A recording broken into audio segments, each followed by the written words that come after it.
할렐루야. 주님의 이름으로 축복합니다. 바른 믿음 오늘 두 번째 시간 한번 따라합시다. 믿음의 세 가지 명확성.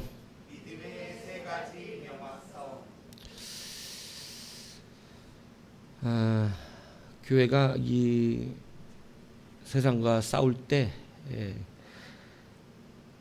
반드시 세 가지를 먼저 점검해야 됩니다. 그것이 바로 뭐냐면 세 가지 믿음의 명확성이에요. 첫 번째가 뭐냐면 명확한 동기가 있어야 한다는 것이고, 두 번째는 명확한 무기가 있어야 한다는 것이고, 세 번째는 명확한 부르심이 있어야 한다는 것입니다. 이 세 가지를 오늘 오전 시간에 여러분과 좀 나누기를 원합니다. 다윗과 골리앗 이야기 여러분 교회 다니지 않는 사람들도 잘 아는 이야기입니다. 그죠? 그래서 다윗과 골리앗 이야기는 교회 나오든지 안 나오든지 너무나 많은 사람들이 아는 그러한 유명한 이야기죠.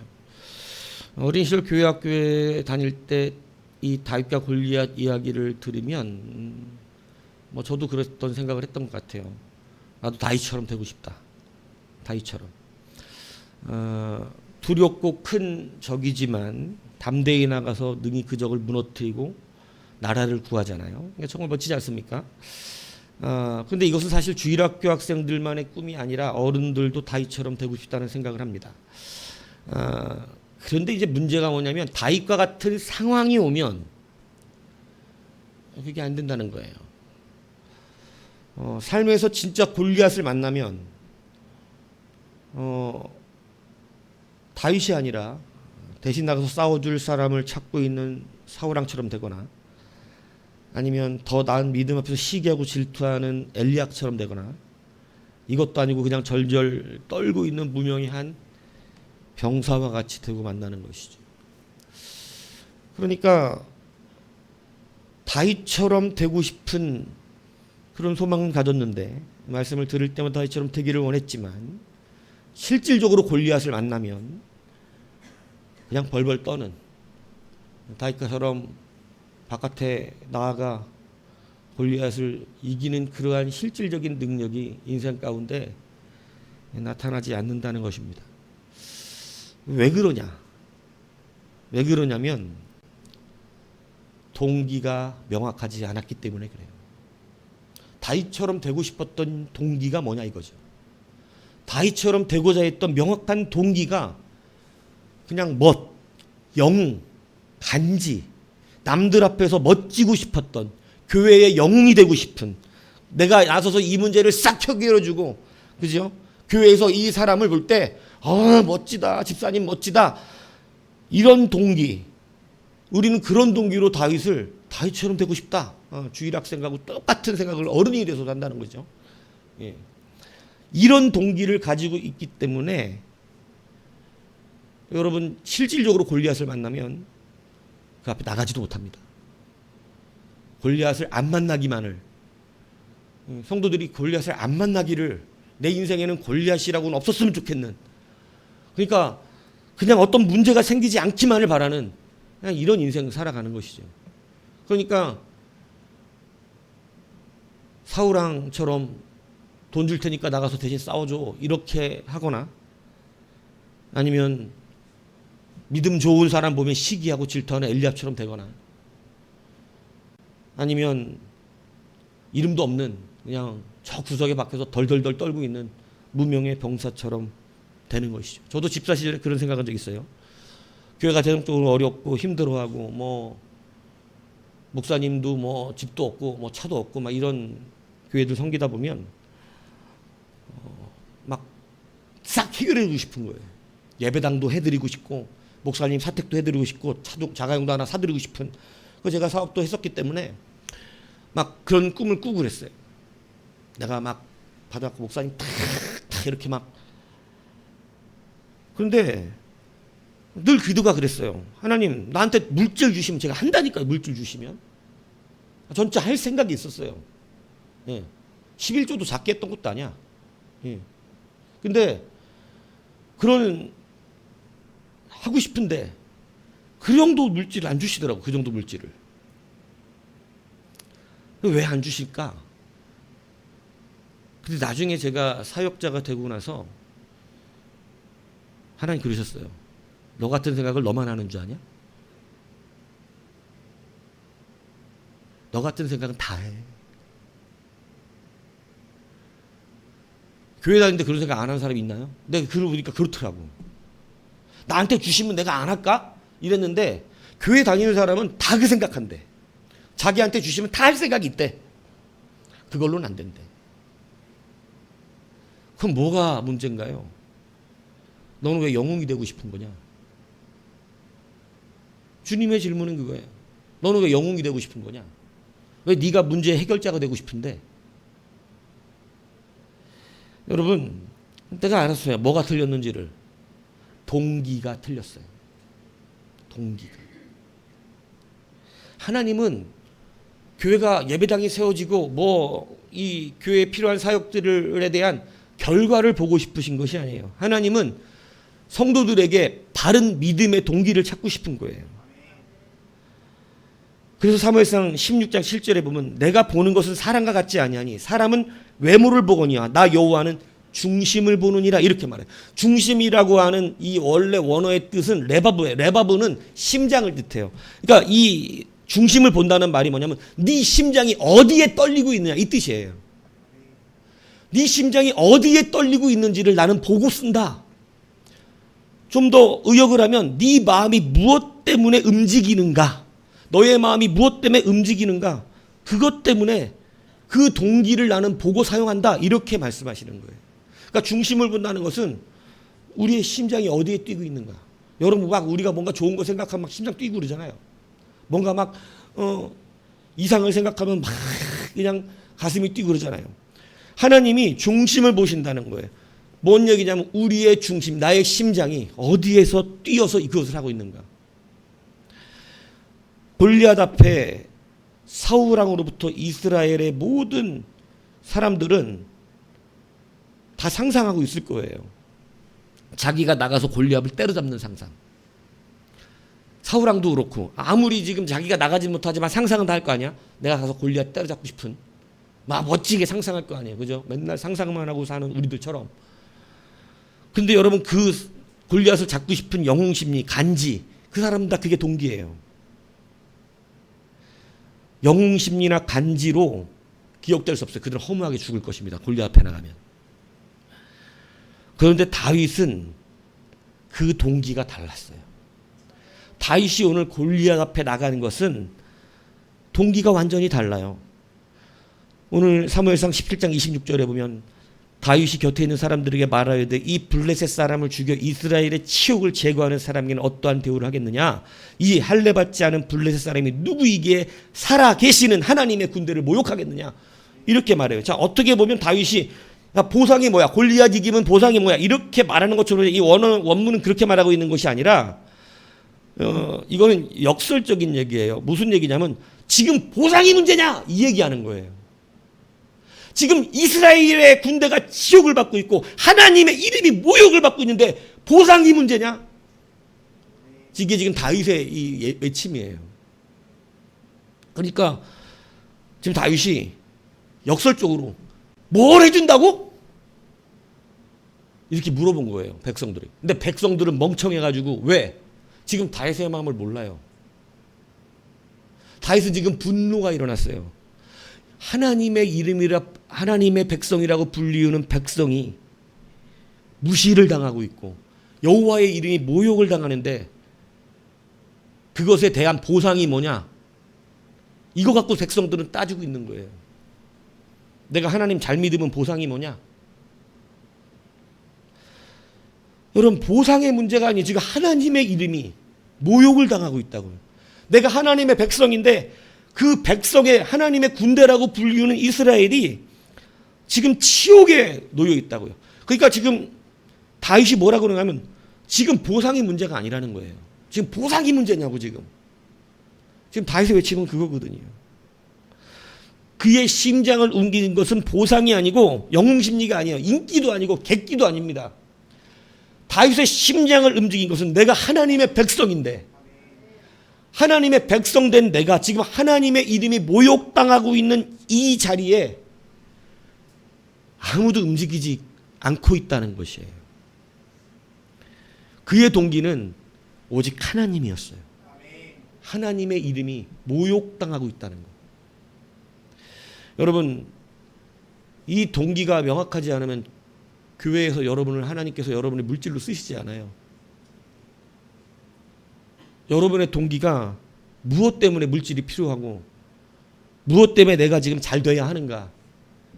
남들 앞에 뻐기려고? 여러분, 그런 것으로는 잘 되지 않습니다.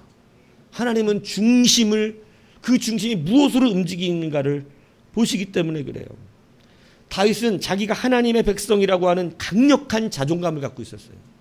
이 시대 여러분, 우리가 잊어버린 것이 무엇인 줄 아세요? 세상에 내가 요즘 좀 목회를 하고 좀 가슴이 아프고 회의를 느끼는 게 그거예요. 우리 자녀들을 보면서 내가 잘 목회를 했구나. 왜 이런 걸 느끼냐면 자녀들에게 하나님의 백성이라는 자존감이 없는 것 같아요. 하나님의 백성이 의식이 있으면 세상과 똑같은 짓 하지 않습니다. 골리앗은 둘째치고 세상과 같은 짓 안 해. 그들이 즐기고 그들이 좋아하고 그들이 누리는 것에 아무 생각 없이 그냥 동참하지 않아요.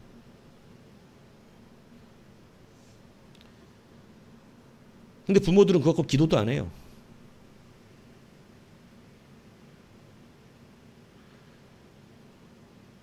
여러분, 성도를 움직이는 힘은요, 내가 하나님의 백성이라는 온전한 동기예요.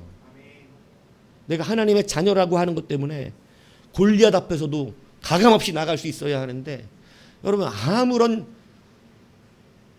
나를 강제하는 일이 있지도 않은데 스스로가 세상에 나가서 쩔어 살아요. 세상이 나한테 강제하지 않거든. 그래서 제가 좀 가슴이 아프더라고요. 제가 여러분 그런 드라마 있었잖아요. 스위트홈인가? 거기 보면 사람의 그 마음에 있는 더러운 탐욕과 이 야심에 따라서 사람이 흉측한 괴물로 변하는 그런 드라마였잖아요. 그런데 그 모습을 보면서 이 영화가 표현을 너무 잘했다고 생각을 했어요. 이 드라마가. 뭐냐면 이게 반수반인이야. 반은 괴물이고 반은 사람이야. 그러니까 근데 이게 탐심이 심하면 완벽한 괴물이 되고, 탐심이 덜한 사람은 인간의 모습이 조금 남아있는데 괴물의 모습하고 섞여 있는 거예요. 근데 내가 그거 보면서 차라리 완전 괴물이 되지. 차라리 완전 괴물이면 그냥 괴물처럼 생겼어. 근데 반수반인이다 보니까 너무 보기가 흉측한 거예요. 사람의 모습이 있는데 반은 또 괴물이야. 내가 그걸 보면서 성도가, 세상의 사람은 그냥 세상의 사람이죠. 근데 성도는 가장 많이 반수반인이 되겠다. 예수의 사람인 것처럼 절반은 살고 절반은 세상의 사람처럼 사니 반수반인처럼 되어지는 그러한 모습이 사실은 성도 안에 있는 거예요. 차라리 괴물처럼 살면 괴물이라고나 하죠.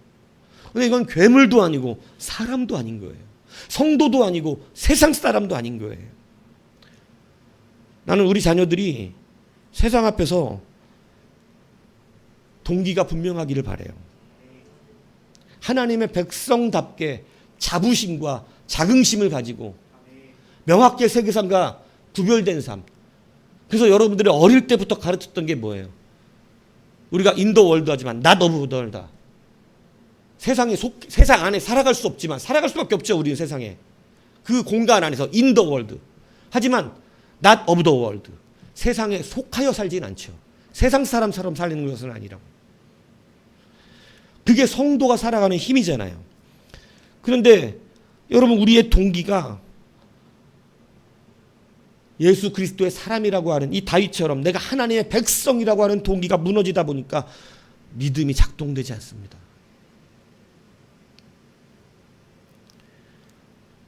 다시 결단하십시오. 하나님의 백성처럼 사십시오.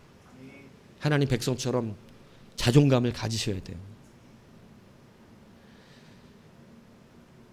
그러므로 여러분, 오늘 다윗을 하나님이 불러 쓰신 이유는 그 동기가 하나님 때문에 움직이고 있는 자였기 때문이에요. 하나하나를 움직이고 살아갈 때 하나님 때문에 여러분 움직이시기 바랍니다. 믿음이라고 이야기하지만 동기가 하나님께 없으면 그건 믿음이 아니에요. 믿음으로 모든 것을 이룬다고 말하면서 믿음으로 내 욕심을 채우려고 하는 것은 그거는 바른 믿음이 아니다 이 얘기입니다. 하나님께서 사울왕에게 아말렉을 치라고 하실 때 사울왕은 아가강을 사로잡아 살려주고 좋은 소와 양들을 남겨주고 하찮은 것들만 진멸했어요. 그리고 전쟁에 승리하고 한 일이 뭐냐면 자기를 위하여 기념비를 세웠다는 것이에요.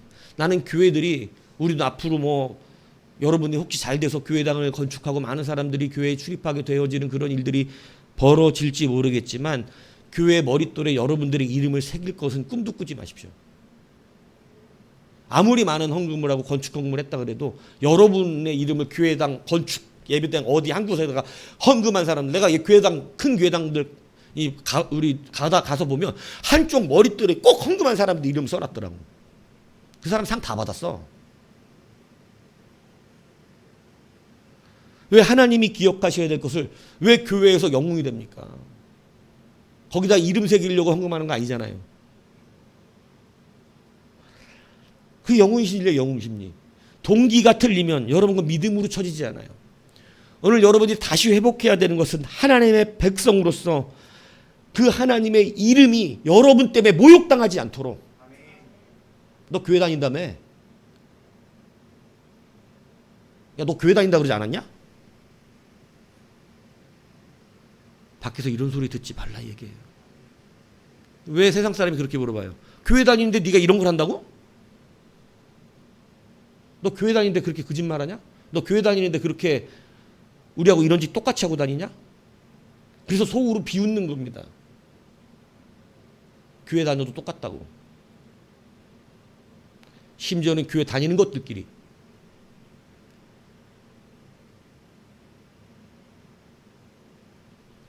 자존심이 있어야 돼요.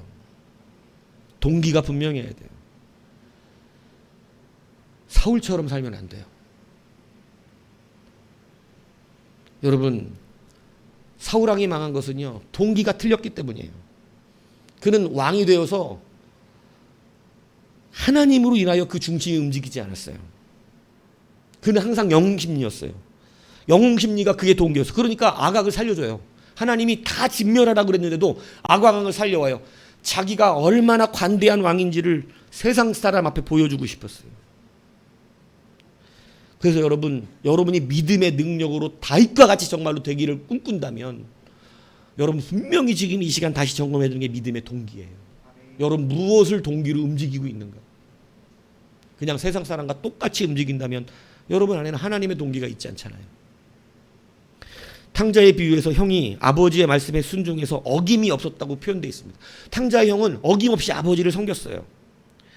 그런데 아버지 말씀에 순종하고 살았는데 동생이 왔을 때 분노합니다. 여러분 그게 왜 그런 줄 아세요? 무엇이 틀렸기 때문에 그런 줄 아세요? 여러분 이거 교회로 표현하면 교회 안에서 떠나지도 않고 교회 안에서 순종하면서 방황도 하지 않냐고 열심히 교회 일했다 이거예요. 그런데 탕자와 같은 자가 교회에 돌아오면 분노하는 사람도 있어요. 가끔씩. 믿지 않는 사람들 돌아오면. 예전에 보면 누구 사람들이 들어오면 못 쫓아내서 안달인 사람들이 있었어.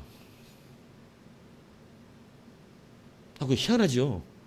그 옛날 담임 목사님도 그 얘기를 너무너무 짜증내스럽게 얘기를 하시더라고. 어떻게 인간들이 새 성도만 오면 그렇게 시기하고 질투하는지 모르겠다고. 여러분 탕자의 형 같은 똑같은 짓을 하는 것이요.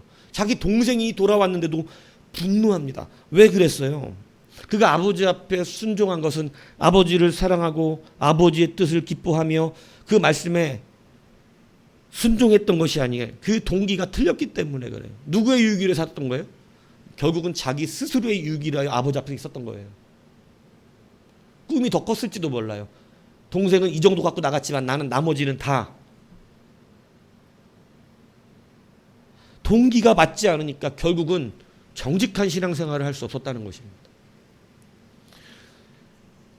여러분 오늘 여러분들이 다시 정확한 동기를 회복하시기 바랍니다. 그 동기로 여러분의 행동을 결정하셔야 돼요. 그 동기로. 왜 그게 필요한 거예요? 왜 그렇게 해야 되는 거예요? 여러분 왜 잘 돼야 되는 거예요? 왜 건강해야 되는 거예요? 여러분 다시 그 동기가 있어야 돼요. 이상한 나라 앨리스의 주인공이 앨리스가 숲길을 지나다가 길을 잃어요. 그런데 어떤 길을 선택해서 계속 가는데 계속 갈린 길에서 계속 헤맵니다. 똑같은 길로. 그래서 우연히 이 채셔캣이라고 하는 고양이를 만나잖아요. 그 지혜로운 고양이거든요. 그러니까 갈림길 사이에 있는 채석캣에게 앨리스가 어디로 가는 것이 지름길이냐고 묻고 나에게 길을 알려줄 수 있냐고 물어봐요. 그러니까 고양이 그렇게 얘기해요. 물론이라고 난 너한테 길을 잘 알려줄 수 있어. 네가 가고 싶은 길을. 그래서 어디로 가고 싶냐고 물어봅니다. 그랬더니 앨리스가 곰곰이 생각하는데 이래요. 아무 길이나 상관없어. 이래요. 이 고양이 대답이 뭔지 아세요? 그럼 어느 길로 가도 답이 없어. 이래요. 굉장히 철학적이죠. 아무 길이나 알려줘도 돼 이러니까 그러면 너는 어느 길로 가도 답을 얻을 수 없대요. 여러분 신앙생활하는 우리가 이렇게 길을 아무 길이나 사는 것처럼 고양이가 얘기해요. 너는 그러면 어디로 가도 되었고 어느 무엇을 해도 답이 없을 거야. 너는 부자가 돼도 답이 없을 거고 너는 권력을 가져도 답이 없을 거고 어떤 명예를 쥐어도 답이 없을 거야. 이 고양이가 대답한 게 딱 맞아요. 우리가 가는 동기, 다른 말로 하면 목적이고 삶이죠. 이 동기가 명확하지 않으면 여러분 어디로 가도 답이 없습니다. 특히 사랑하는 우리 자녀들은 예수를 동기로 살아가셔야 돼요. 그 자존감을 지켜야 합니다. 세상과 똑같은 쾌락에 빠져서 살지 마십시오. 하나님을 빼면 여러분의 인생에 의미가 있는 게 없다는 사실을 깨달으셔야 돼요. 여러분 다윗은 하나님이 동기가 돼서 골리앗 앞에 나간 것이지 단순히 그냥 이 어떤 자기의 영웅심리나 이것을 가지고 나간 것이 아니었다는 사실을 기억하셔야 한다는 것이죠. 두 번째 믿음의 여러분 명확성은 명확한 무기가 있어야 한다는 것이에요. 여러분 다윗이 골리앗과 싸우겠다고 하니까 사울이 다윗에게 준 것이 뭐예요? 자기의 갑옷과 자기의 칼입니다. 왜 자기의 갑옷과 칼을 줬냐면 이스라엘은 이때 칼이 없어요. 블레셋이 칼을 못 갖게 해요. 그래서 금속을 갖고 칼을 만들려면 호미 하나를 만들어도 블레셋 가서 만들어 와야 돼요. 그러니까 겨우 사울왕하고 이 아들 요나단만 칼을 겨우 갖고 있었어요. 그런데 다윗이 골리앗하고 싸우겠다고 하니까 칼이 없는 거예요. 칼이. 그러니까 이스라엘이 뭐 들고 지금 전쟁하러 나왔는지 아시겠죠? 자기들 밭가는 도구 갖고 나온 거예요. 블레셋은 다 칼을 들고 왔는데 자기들은 밭가는 도구, 삽, 호미 이거 들고 전쟁하러 나온 거예요. 대나무 들고. 얼마나 보기가 우습습니까? 그죠? 그런데 다윗이 나간다고 그러니까 사울왕이 뭘 주냐면 자기의 갑옷과 칼을 주는데 자기 몸에 맞춰놨으니 조그만 소년 다윗이 여러분 키가 장대한 사울의 갑옷이 맞을 리가 있냐고요. 여기서 우리가 무엇의 차이를 느끼냐면 사울왕이 무엇을 무기로 삼았는지 아는 거예요. 사울왕은 세상과 똑같은 골리앗이 가진 것과 똑같은 무기를 갖고 있었어요. 세상과 똑같은 무기를 가지고 싸우면 결국은 우리도 뭐가 있어야 되냐면 물리적인 힘이 강해야 됩니다. 교회도 권세가 있어야 되고 교회도 정치적인 파워가 있어야 되고 교회도 뭐가 있어야 되냐면 강력한 돈이 있어야 되고 그래야 여러분 골리앗 같은 상대를 만나면 이기죠. 세상도 돈이 많고 명예와 권세로 싸워야 되는데 세상이 정치적인 힘으로 도전해 오는데 교회도 그러면 정치적인 힘이 있어야 싸울 거 아니냐고. 그런데 여러분 지금 한국교회가 망한 이유가 뭔지 아세요? 세상과 그 똑같은 힘으로 싸워서 그래요. 고린도전서 1장 27장 29절에 보면 분명히 성경이 이렇게 말합니다. 하나님께서 세상에 미련한 것들을 택하사 지혜 있는 자들을 부끄럽게 하려 하시고 세상에 약한 것들을 택하사 강한 것들을 부끄럽게 하려 하시며 하나님께서 세상에 천한 것들과 멸시받는 것들과 없는 것들을 택하사 있는 것들을 패하려 하시나니 이는 아무 육체도 하나님 앞에서 자랑하지 못하게 하려 하심이라. 하나님은 육체적인 것, 물리적인 것으로 교회가 쓰임받는다고 말씀하신 적이 없어요. 오히려 교회가 하나님 앞에 쓰임받으려고 하는 것은 미련하고 지혜가 없고 무식하고 약하고 천하고 없는 그러한 교회의 모습 속에서, 그러한 성도의 모습 속에서 아무것도 우리의 육체의 것, 우리의 물리적인 것, 우리의 정치적인 힘, 돈의 힘, 이런 것을 자랑하지 못하게 하시려고 오히려 없는 것들을 하나님은 택하시고 부르셨다고 분명히 말씀하는 거예요. 근데 여러분, 지금 한국 교회는 너무 강해요. 세상에 가진 힘들을 한국 교회가 다 가졌습니다. 정치적인 힘도 있고요, 물질적인 힘도 있고요. 한국 교회는 너무나 힘이 강해요. 한국 교회 입김이 정치적으로 너무나 세요. 한국 교회 입김이. 교회 표 때문에 교회 굽신거렸다고 그동안 정치인들이. 이 선거철만 되면 교회 와갖고, 우리 교회는 오지도 않지만 얼마 되지도 않으니까. 근데 여러분, 대형 교회들은요 수많은 정치인들 가서 인사하게 바쁩니다. 교회가 너무 강해졌어요. 하나님이 교회를 쓰실 이유가 없어요. 왜냐? 세상이 부끄러울 일이 없어요. 교회도 강한 힘이 있는 거. 그러니까 골리앗을 만나면 지는 겁니다. 정치적인 힘으로 싸우면 정치적으로 져요. 왜? 우리는 하나님께 그런 힘으로 이기게끔 되지 않았기 때문에. 오늘 교회가 가진 힘이 무엇이냐? 오늘 여러분, 이 짧은 구절 가운데 분명히 다윗이 이렇게 이야기하잖아요.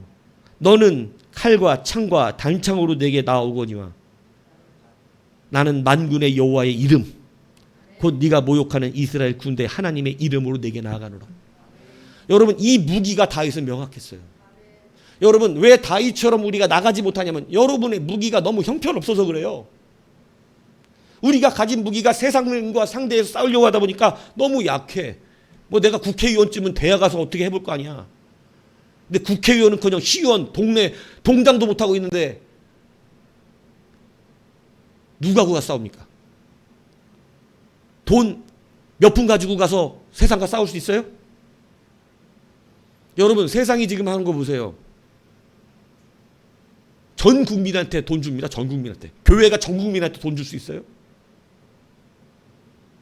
그 지역에 가난한 몇 사람들 돕겠지. 근데 국가는 전 국민을 향해 돈을 줘요. 이걸 교회가 어떻게 감당해?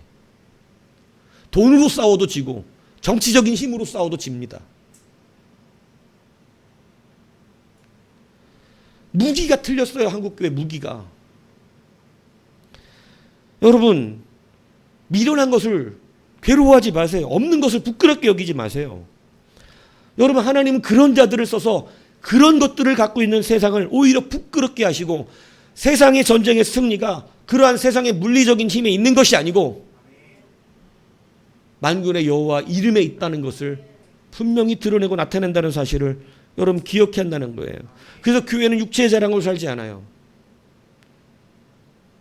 교회는 대형을 자랑하지 않아요. 많이 모이는 걸 자랑하는 게 교회가 아니에요. 교회는 하나님의 계심을 자랑해요. 하나님이 계시는 것이 자랑되는 거예요. 저는 철저히 여러분들을 볼 때 무엇으로 판단합니까? 여러분들이 돈 좀 있는 집의 사람이다, 이걸로 판단합니까? 헌금 좀 많이 하는 사람이다, 이걸로 판단합니까? 저는 그걸로 판단하지 않습니다. 저는 여러분들이 하나님이 그 안에 있어 기도하는 사람인지 아닌지 그걸로 판단해요. 기도하는 사람이면 사랑스럽고 기도하지 않으면 사랑스럽지가 않아.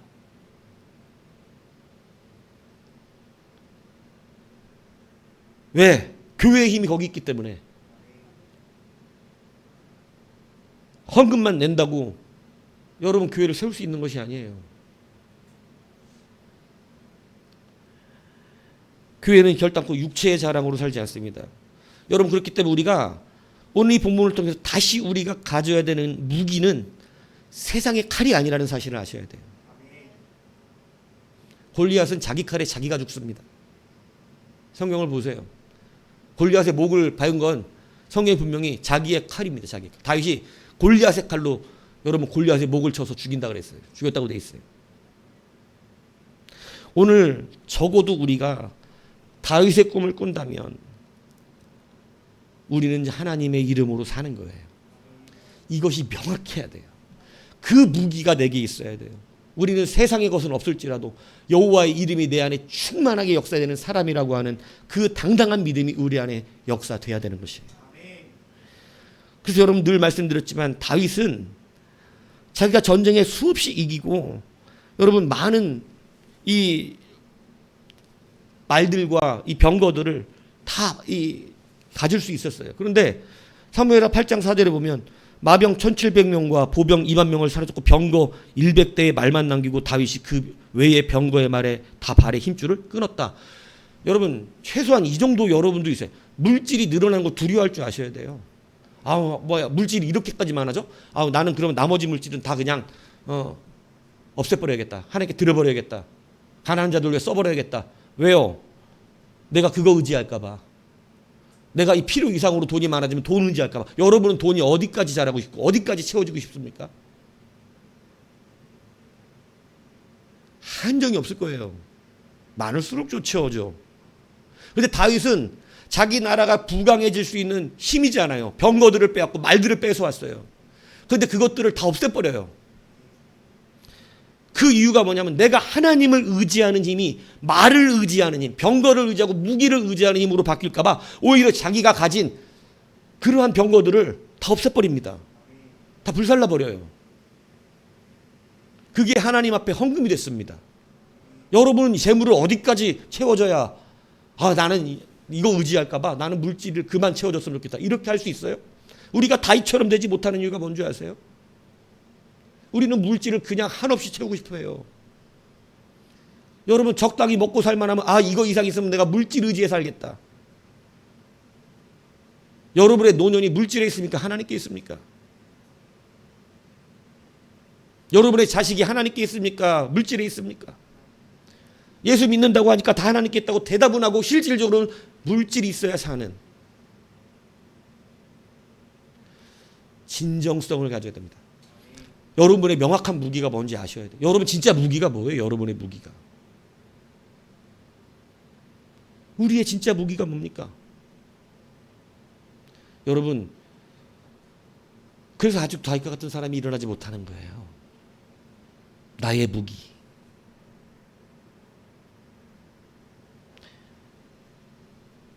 하나님께서 여호수아 11장 6절에 보면 여호수아에게 이렇게 말씀하십니다. 너는 이 가나안에 들어가니까 가나안 연합부대가 이 여호수아 군대를 맞이해요. 엄청난 바닷가에 모래알과 같이 많은 수가 나왔다고 성경에 기록되어 있습니다. 근데 그들은 병거까지 있었어요. 이스라엘 백성들이 광야에서 무슨 칼을 만들었겠어요? 어떻게 했겠어요? 근데 가나안에 있는 연합군대를 맞이하는데 그들은 철병거가 있고, 그러니까 철병거 있는 데를 보면 무서워했던 거예요, 이스라엘 백성들이. 자기들은 철이 없는데. 그런데 어마어마한 철병거가 나와 말들이 쫙, 이스라엘 백성들 말 타고 다니지 않았잖아요. 그러니까 얼마나 두렵겠어요. 그런데 하나님께서 내가 내일 이맘때에 그들을 이스라엘 앞에 넘겨줘 몰살시키리니 너는 그들의 말 뒷발줄에 힘줄을 끌고 그들의 병거를 불살하라, 이렇게 명령하십니다. 병거도 없는 이스라엘 백성에게 그들의 병거들을 다 넘겨줄 테니, 다 빼앗아 줄 테니 니네들은 그걸 받거든 다 없애버리래요. 여러분 무기를 뺏었는데 없애버리래요. 무기를 뺏었는데. 하나님이 누가 무기라고 말씀하고 계신 거예요? 자기 자신 스스로가 무기라고 말씀하고 계시다는 것이죠. 여러분 이제 곧 주님이 오십니다. 그때는 우리의 믿음을 속일 수가 없어요. 여러분이 누구를 무기로 가지고 있었는가 주님은 분명히 살피실 것입니다. 정말로 예수 그리스도를 나의 무기로 삼고 삼았는지, 세상을 무기로 삼고 삼았는지. 입술로는 예수를 말했지만 내가 의지했던 건 역시 돈이었고, 하나님은 재물과 하나님을 겸하여 섬길 수 없다고 분명히 단호하게 말씀하셨어요. 여러분 물질은 조금 있으면 다 살 수 있습니다. 돈 많은 사람도 세끼 먹고 돈 없는 사람도 세끼 먹습니다. 돈 많다고 해서 10끼 100끼 하루에 먹을 수 있는 거 아니잖아요. 돈 많은 사람도 여러분 옷 몇 벌 있으면 다 입고 삽니다. 돈 많다고 해서 수천 벌 있다고 다 입을 수도 없잖아요.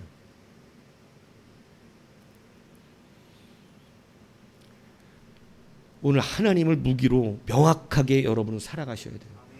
듣기 잘하는 우리 자녀들의 세대는 하나님을 무기로 사시기 바랍니다.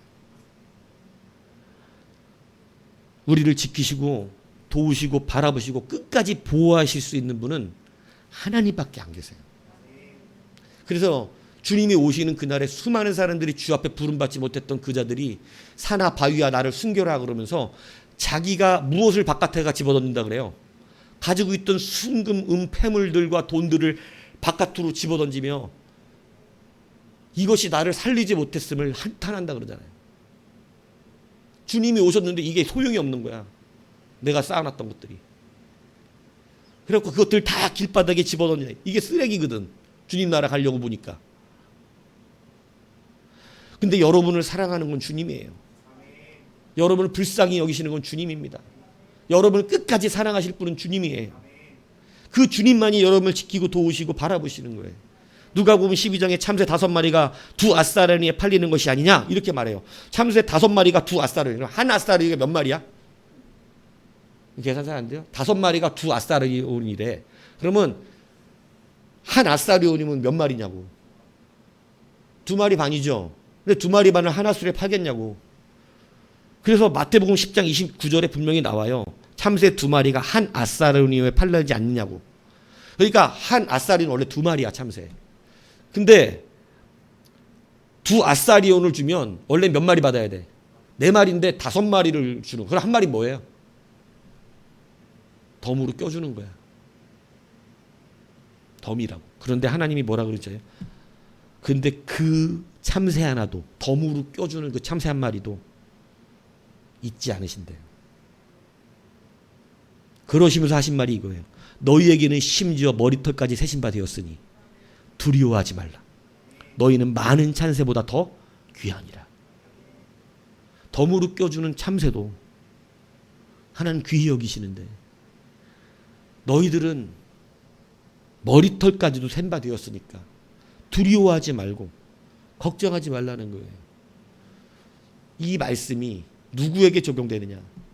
하나님을 무기로 삼는 자입니다. 오직 하나님이 무기인 자.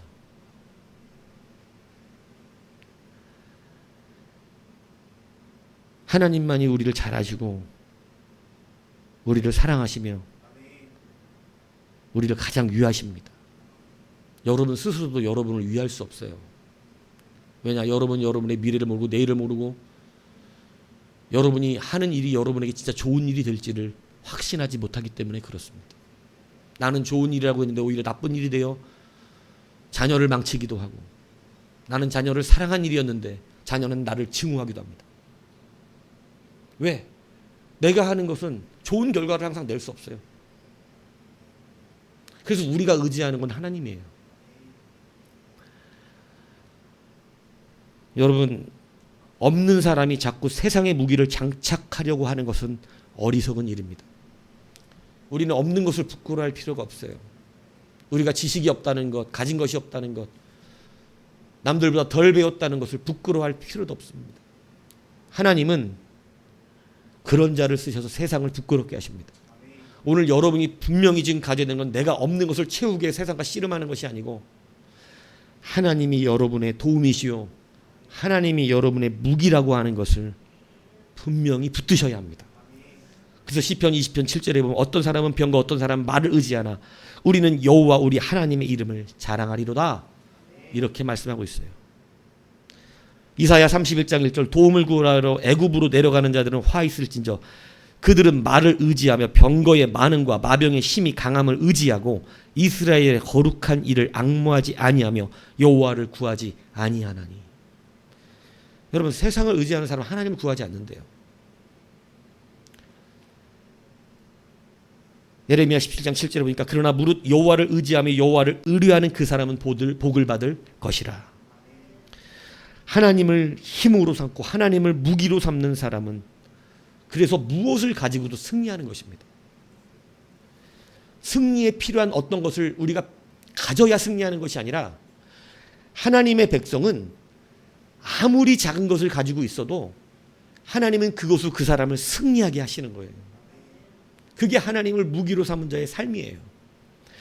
내가 좋은 학교를 못 나오고 내가 돈이 적어도 승리하게 하신다고. 모세를 보십시오. 애굽에 가서 이스라엘 구원해 오라고 하십니다. 여러분, 이스라엘 한 국가잖아요. 그런데 모세 한 사람 보고 가서 구원해 오래요. 이게 여러분 지금 가당키나 한 얘기입니까? 내 한 사람이 어떻게 가서 그 시대 최고 강대국인 여러분 가갖고 구원해 올 수가 있겠어요? 어떤 국가의 사신도 아니야. 모세가 어떤 다른 나라의 사신으로 가는 것도 아니라 국가 대 국가의 문제가 아니라 개인 한 사람이 애굽이라는 나라에 가서 이스라엘 백성을 끌고 나오라는데 이게 말이 되는 얘기입니까? 성경에 나오니까 우리가 아멘하고 받았지 실제 여러분 보고 그렇게 하라면 할 수 있겠어요? 이걸 어떻게 하냐고요?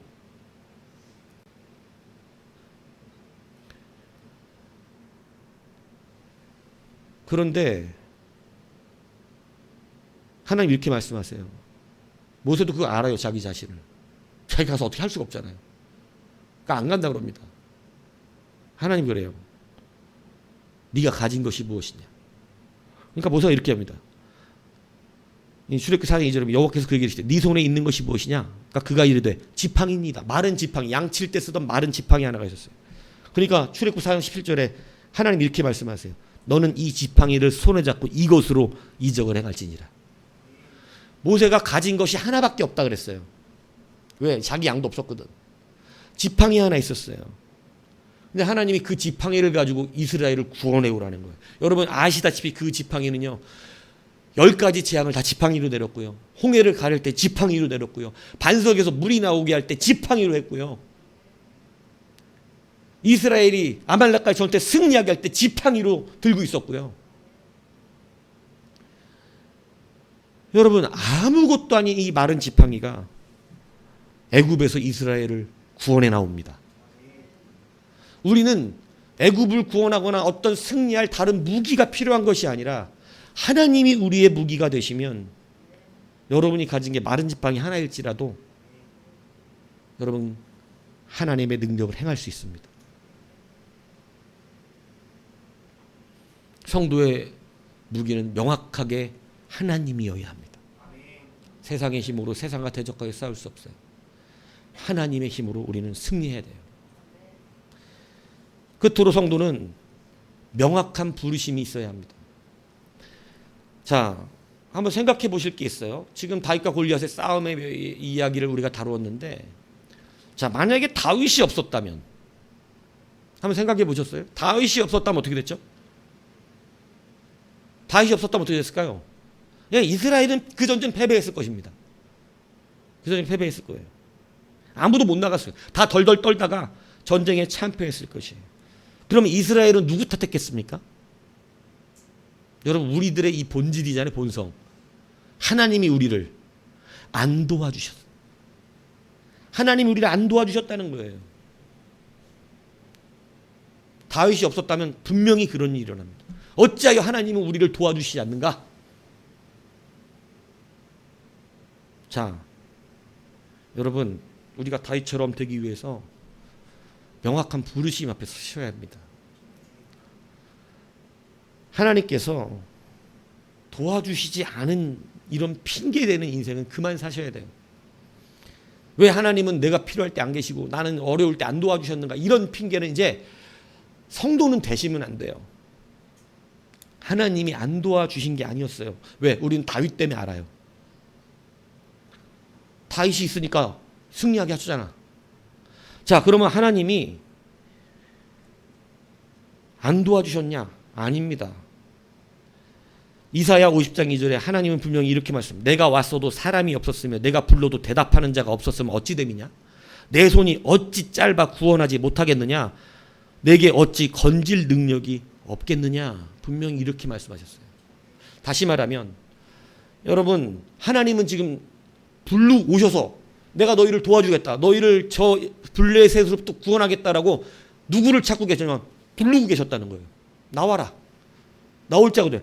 여러분 그게 뭐냐면 블레셋 사람이 40일을 조속으로 나와서 아침과 밤으로 저녁으로 나와서 계속해서 하나님을 모욕하고 계속해서 이스라엘 백성들을 여러분 저주했습니다. 여러분 그때 다윗이 나타났어요. 근데 보세요. 항상 하나님의 음성을 신령한 막 뭔가 띵 해갖고 사랑하는 나들아 따라 내가 너를 부른다. 너는 나가서 골리앗과 싸워 승리해라. 내가 너와 함께함이니라. 이런 음성을 듣기 원하는 사람들은 절대 못 나갑니다. 오늘 다윗은 그런 음성을 듣고 골리앗에 나간 게 아니에요. 다윗의 부르심은 그런 신비스러운 음성, 내가 너를 보낸다, 이런 음성 듣고 나간 게 아니라 골리앗 음성 듣고 나갔어요. 골리앗의 음성을 누구가 부르는 걸로 들었어요? 골리앗의 음성을 하나님이 부르시는 음성으로 들은 거예요. 아쭈 저것 봐라, 하나님의 이름을 모욕해? 그게 하나님의 부르심이었어. 여러분, 신비한 음성? 네, 저도 많이 들어봤습니다. 근데 그거 듣고 나가는 사람은 못 봤어요.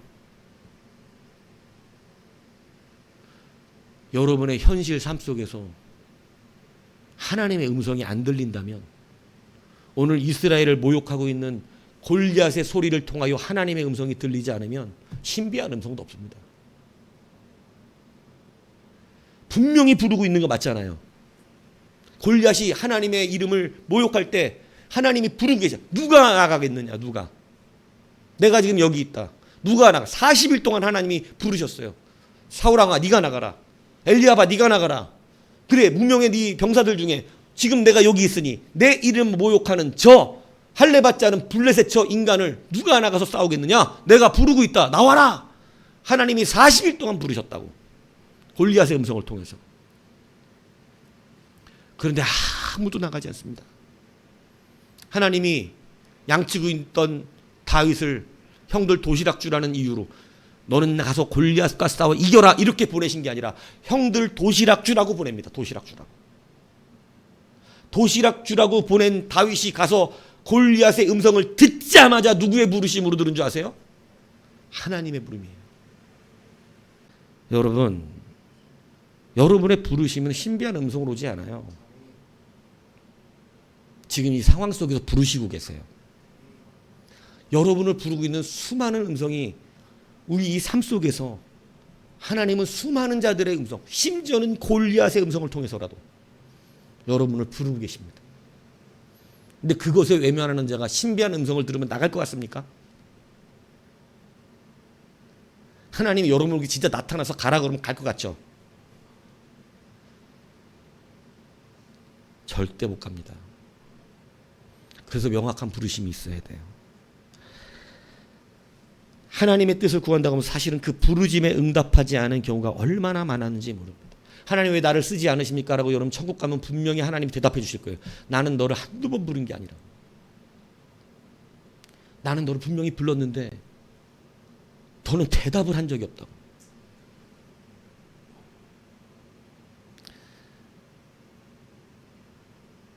하나님의 이름이 모욕당하고 있다는 그 자체로 다윗은 이것이 하나님의 자기를 향한 부르심으로 듣고 나갔다는 것이에요. 여러분, 우리가 하나님의 말씀을 들으면서 쉽게 위로를 받으려고 하시지만 제가 말씀드리잖아요. 그렇게 쉽게 그냥 그 입에서 선포되는 말로만 복을 받았다면 여러분들은 지금 교회 다닌 횟수만큼 잘 됐을 겁니다. 그냥 잘 먹고 잘 사세요라고 하는 목사의 축복에 잘 됐다면 여러분은 지금 교회 다닌 횟수만큼 아마 의리의리하게 살고 있을 거예요. 근데 그렇게 못 살고 계시잖아요. 왜? 그걸로 안 되니까. 그걸로 안 돼. 바른 믿음으로 되는 거예요. 바른 믿음으로.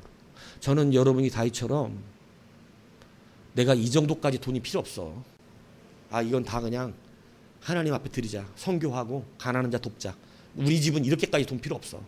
이거는 내가 돈을 의지할까 두렵다. 안 돼. 이 정도로 잘 살기를 축복합니다. 그런 자들이 되셔야죠. 심지어는 우리 이렇게까지 이렇게까지 돈이 이렇게 많이 들어오면 어때? 안 돼. 야, 하나님께 드려. 하나님께. 가난한 자들 도와. 불쌍한 사람들 돕고 힘든 사람들 돕자. 이렇게 되셔야지. 그죠? 여러분, 그렇기 때문에 믿음에는 명확한 세 가지가 오늘 본문을 통해 존재하고 있다는 사실을 여러분이 알려드린 거예요. 첫 번째 뭐라 그랬습니까? 명확한 동기가 필요합니다. 여러분, 하나님의 일은 여러분들의 욕심을 따라, 영웅심리를 따라, 객기를 따라 내 이름을 내려고 여러분 이렇게 하는 사람을 통해 일하지 않으세요. 그건 사울왕이에요. 사울왕처럼 해서는 여러분 하나님 쓰시지 않습니다. 명확한 동기. 하나님으로부터 발생되는 거예요. 하나님 때문에, 그 이름 때문에 감당해야 하는 것입니다. 두 번째 뭐라 그랬습니까? 명확한 무기. 여러분은 물질이 무기가 아니에요. 성도는 예수 그리스도를 믿는 순간부터 무기가 바뀌었어요. 우리는 누가 무기냐면 하나님입니다. 하나님이 우리의 무기예요. 그래서 그 하나님의 힘으로 사는 거예요. 세상에 싸우는데 세상의 힘으로 싸우려고 그러면 여러분 보세요. 서울대를 나와도 하버드를 나온 사람한테 꿀리고 세상은 그래. 내가 100억을 가졌어도 1000억까지 많은 사람 만나면 꿀리고 세상을 못 이겨. 하지만 하나님이 있는 자는 100억을 가진 자고 1000억을 가진 자고 대통령이고 국무총리가 됐든 국회의원이 됐든 누구를 막론하고 승리합니다. 그것도 자기가 가진 것으로 승리합니다. 그래서 우리는 명확한 무기가 누구신지를 정확하게 판단해야 됩니다. 마지막 뭐라 했습니까? 명확한 부르심이 있어야 됩니다. 자꾸 뭐 신령한 음성 별로 그런 소리는 신뢰하지를 않습니다. 목사님이 못 들어봤으니까 천만에요. 여러분보다 훨씬 많이 들어봤습니다. 신령한 음성으로 응답하는 사람은 거의 못 봤어요. 그런데 항상 하나님이 쓰시는 사람들 그 현실의 부르심에서 그 상황의 부르심에서 여러분 나아가는 자가 결국은 일하더라는 거예요. 내 앞에 가난한 자를 볼 때, 내 앞에 어려운 자를 볼 때, 어려운 교회의 상황을 볼 때, 교회가 일할 일꾼이 없는 것을 볼 때, 기도하는 자가 없는 것을 볼 때 내가 그 자리를 채워 기도하는 사람이 되는 것, 그 자가 응답합니다.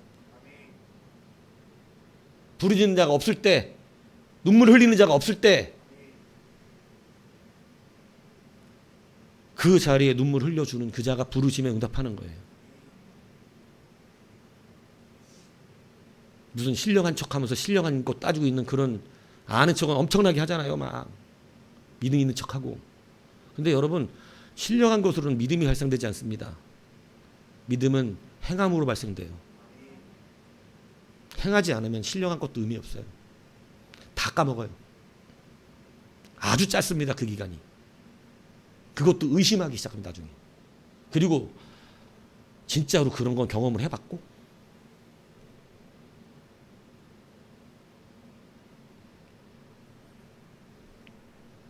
그래서 여러분 현실 속에서 하나님의 진정한 부르심, 골리앗의 소리에서도 하나님의 부르심을 느낄 수가 있어요.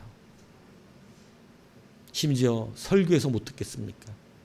심지어 하나님의 주시는 사명과 사역 속에서 그 음성이 안 들리겠습니까?